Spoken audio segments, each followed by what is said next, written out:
The Cats won 16 games last season, but ultimately lost to Melbourne in the preliminary finals. This is your season 2021 review.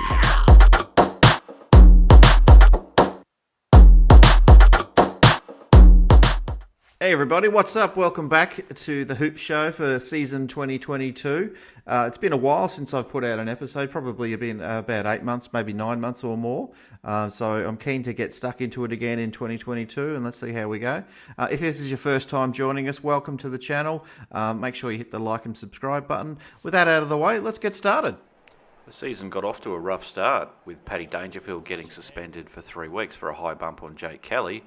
And Cameron didn't even play. He was laid out with a hamstring injury, unfortunately. Tex Walker just absolutely tore us up with 5 goals, and we conceded 7 goals in the second quarter. Round 2 against Brisbane was a tight affair. We were very lucky in the end to get up, thanks to a dubious umpiring decision in the last quarter in the goal square. Here we go. Blitz halves. Nice handball, too quick. Umpire couldn't see it. But we're very lucky to get away with that one. Unfortunately, just fell short there. Round 3. How good was this in round 3? Henry, look at him go. Off to Clark there for the nice little give. Keep working, Henry. That's the way. He might get it back again in a sec if he's lucky. Here he goes. This was great, wasn't it? If you were at the game, the crowd was just amazing. It was fantastic. It was just great to see him kick that goal at the end. Moving on to Melbourne, our first of 3 games against Melbourne this year.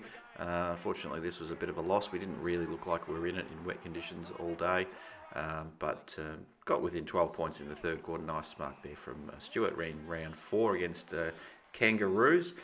This was the big one, wasn't it, against West Coast? How good did we play this game? I think we kicked, 10 goals in the second quarter or something like that. 60 points difference. That was amazing. And let's not forget, where is he? He'll come up in a sec. Here he is, Mitch Duncan in the second, just at the halftime siren. What a goal! 150 metres out or thereabouts. Kicked 4 goals that game too, so it's pretty good. Also memorable for Coladashny and Mark O'Connor got hamstring injuries that game too. So big 97-point win against West Coast. This was a shocker. We were great in the first quarter, and then let him come back to win the next 3, the Swannies, and Papley, sure enough, on his left, bang, there we go. Swans in front, the crowd's going nuts. I was at this game. And then umpire Nichols just broke our hearts here. Watch this nice little mark here. Game-winning goal coming up. Surely, no mark. Play on, says the umpire. So, unfortunately, that was seen as a bit of a square-up game for the Cats. Didn't get that one. This was great, this Richmond game. It's always nice to beat Richmond, and the boys played well, especially the triple-headed monster. We got 15 goals from Hawkins, Cameron and Rowan in this game. Shea Bolton kicked the goal of the year, but didn't think that was worthy of this highlights package. Piled on 7 goals in that third quarter, which was pretty crazy. Gary Rowan's 150th game too, and black armbands for Frank Costa. Huge goal from Zach Tui in this game against the Saints, which was a bit of a nothing game really. We probably only won it because of the Saints' poor goal kicking, especially Max King, just couldn't find the goals at all. Got away with a 21-point win in this game. Here we go. This is a shocking moment from us. It's just typified his game, really. Max King running into goal, got a player off to the side there until he just sweeps in and just cleans it up for him. Thank you very much. So not really a whole lot of highlights out of this game. As I said, 21-point win. Nice goal coming up here from Gary Rowan. But there's really nothing much more to say about this one, unfortunately. So moving on to Gold Coast, another easy win by the Cats, 34 points in the end. Sadly, Duncan got concussed, and Guthrie, the older brother of Zach Guthrie, got a shoulder injury, so he missed a few weeks for us. I think, actually, you don't know how many weeks. You might not have missed many weeks. It was actually Narkle's best game for the Cats too, so did pretty well at Narkle, but struggled to get in the side most of the year, unfortunately. Round 11, great mark there from Tom Stewart. Took a few marks this year. He loves a mark these days. It was a snap lockdown in Victoria, so we had no crowds at this game, and Collingwood clearly doesn't like playing in front of no fans. They didn't kick a goal until went the whole half goalless. So nothing. It was probably the nail in the coffin for Nathan Buckley too. On to Port Adelaide in round 13. We had a bye in round 12. Cats. It was a great game, one of the best games of the season, really. Rosie kicked 4 goals in the first quarter, and the big triple-headed monster kicked 12 this game as well. But it was a great game. We ended up winning it by 21 points, but even contest. This was a classic. This one, 6,500 fans got a seat at KP. Funny moment here from Isaac Smith fetching the ball, old country style footy. Here we go. This was the moment in this game though. Gary Rowan shot after the siren. This game was also memorable for Tom Stewart's 10 intercept marks. 10 straight losses at KP for the Bulldogs. Can't seem to get a win there. And Hawkins and Selwood broke the record for most wins as teammates, 194 wins. And Mitchie Duncan got a knee injury in this game, which kind of sucked. But, these things happen. Moving on to our second game of the year against Brisbane. Unfortunately, this one didn't go our way, and we just never really looked in it for the whole game. Tommy Stewart was a bit off in his 100th game. It was Chris Scott's 250th game as coach as well. Wasn't much in it in the first.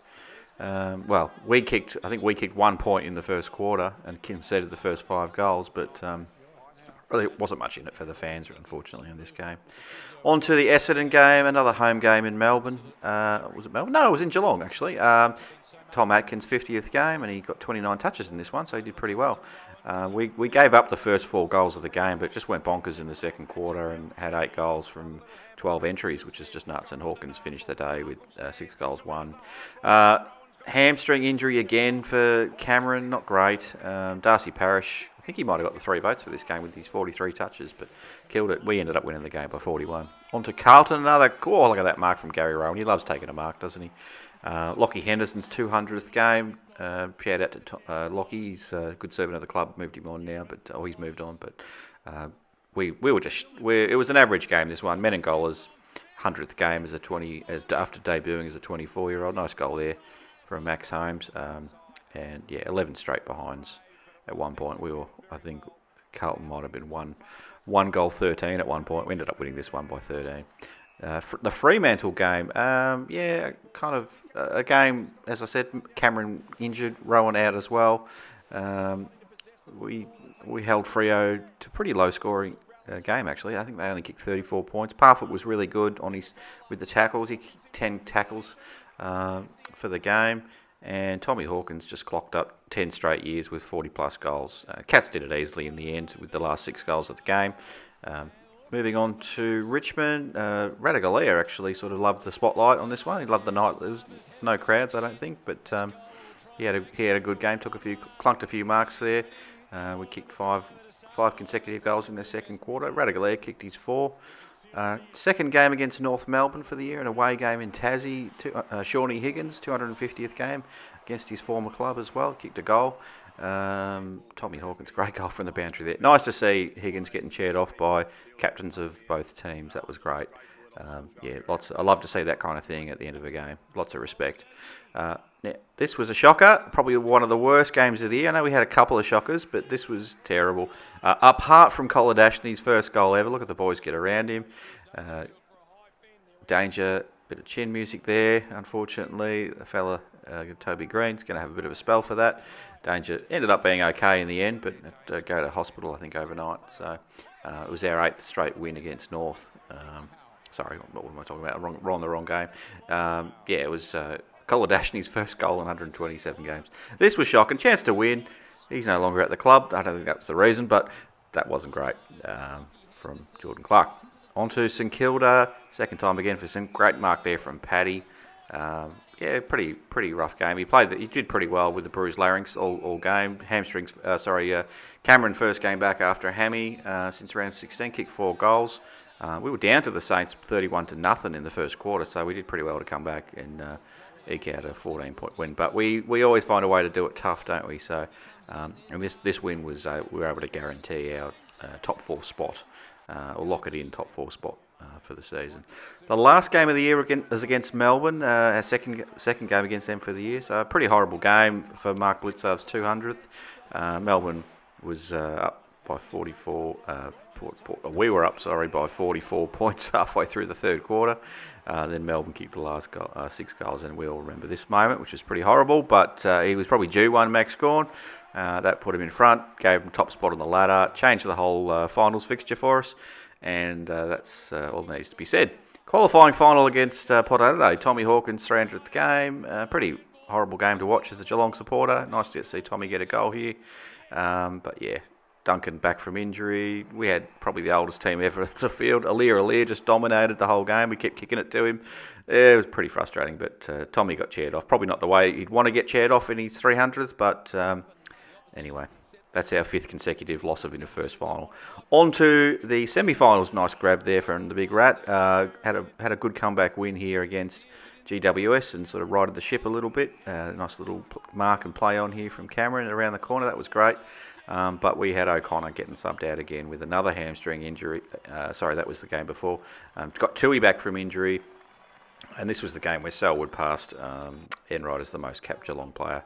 And so now it comes to the last game of the year, the prelim against Melbourne. And while we got off to a great start here with Jeremy Cameron getting the first goal of the game, things didn't really get much better after that. In fact, it got pretty ugly.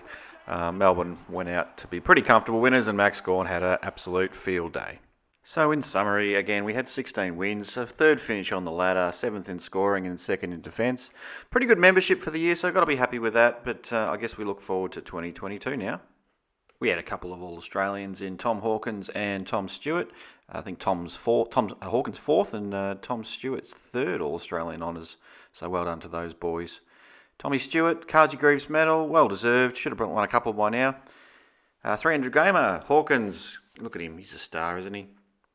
Sean Higgins played his 250th game against his old mob, a 2-time best and fairest winner there. We had 200 games from Guthrie, Blitzarves and Dalhouse. Great effort there, boys. 150 games for Gary Rowan and Reece Stanley, 2 journeymen, battlers. Good on you, well done, lads. And 100 games for 2 blokes that look like they've been here since the dawn of time, Stewart and Menegola. Well done. And lastly, we've got our 50-game players in Adkins and Myers. It was Myers' 50th straight game, actually. Have a look at this fella. Super Selwood, final series, 2nd all-time, final series, 3rd of all-time. And that, unbelievable fella. 1st all-time in tackles. Selwood's our most capped player ever now, with 334 games ahead of Corey Enright on 332. We had 4 players make their debut last year in Nathan Kruger, Francis Evans, Max Holmes and Sam DeConning. Really excited to see what Max Holmes brings this year, and Francis Evans hopefully gets a free run. I think DK's the Kings a couple of years away still though. And sadly, we had to say goodbye to a few players, most notably Hendo, who was a stalwart for us. Jenkins finishes up on 149 games. Jordan Clark looked for greener pastures over in the West, so he'll be playing for Freo in the lovely purple colours next year. So anyway, good luck to him. Good luck to all those other boys. And that's all for my review of season 2021. Hope to see you next week for my preview of season 22.